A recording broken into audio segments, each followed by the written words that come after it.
than our creators, okay?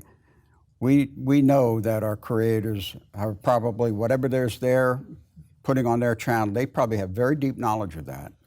And they have followers. They have people who are eager to see what they have to say about whatever the topic is. We don't try to second guess them. All we try to do is eliminate the offensive stuff that anybody would be offended by, and that's it. But when it comes to conservative versus liberal, go at it. Okay. It's okay. Well, and that brings to a point. It seems to me that what YouTube has been doing, one of my colleagues is Steven Crowder. He's on The Blaze. He's got his own show on Blaze. Well, it seems to me what YouTube has been doing is they've been looking for excuses to censor conservative content.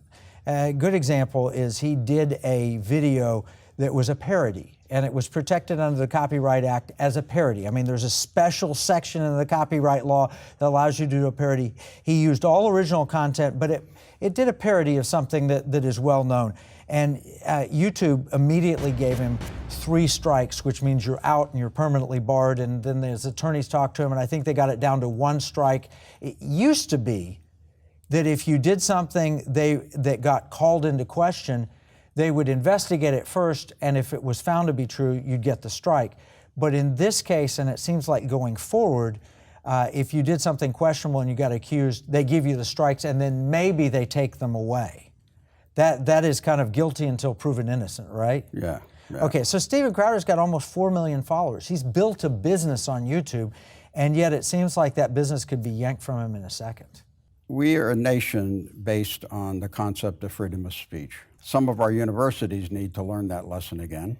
And there are other venues where that's probably still a problem. That's not what we do. Not an XOTV. You're a free speech platform. We are an agnostic platform. You say what you want.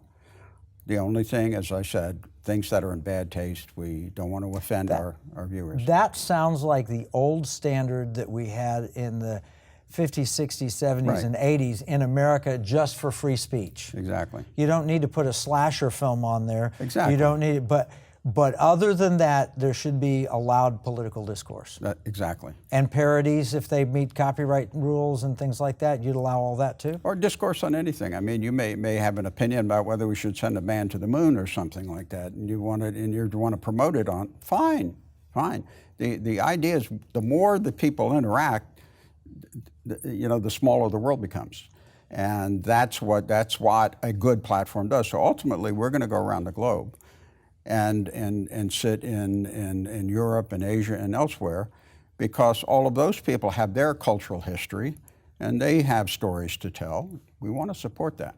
Well, I'm a little bit concerned with where we're headed without XOTV, because so many young people, millennials that are voters, and their vote counts just as much as your vote and my vote, they're getting all of their news from social media and from YouTube. And if you control the social media and YouTube platforms, Dr. Robert Epstein, talked about how in Google, he's a Psychology Today psychologist, the editor of Psychology Today, he said if you control the search results, you can control the election.